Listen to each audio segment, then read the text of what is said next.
Le père du super riz hybride Yuan Longping avait un rêve. Il rêvait que le riz soit un jour aussi grand qu'un arbre. Il a poursuivi son rêve pendant 50 ans avec de parvenir à créer un riz hybride exceptionnel, l'accomplissement d'une vie. Lia Jiu.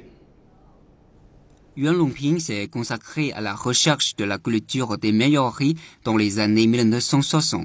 Il était à cette époque enseignant à Anjiang dans la province du Hunan.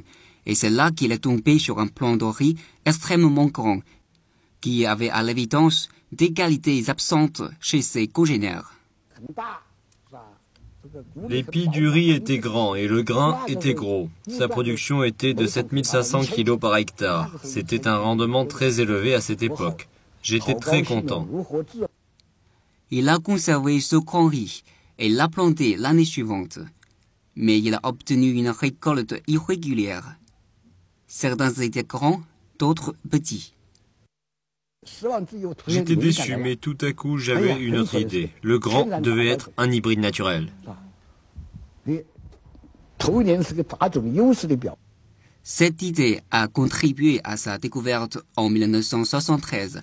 Il a réussi à développer une série de technologies pour produire du riz hybride, plaçant ainsi la Chine en tête de la production mondiale de riz.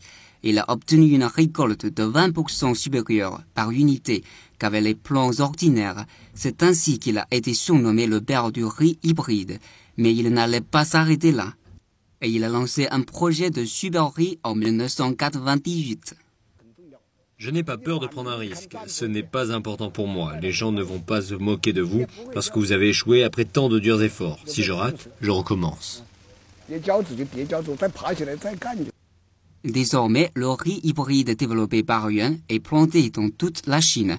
Il joue un rôle important dans l'augmentation de la production chinoise de riz. Et cela a rendu possible d'alimenter plus du 1/5 de la population mondiale en cultivant 7% des terres arables de la planète. À noter que ce riz hybride est adopté par plus d'une vingtaine d'autres pays. Lia Jing, CCTV.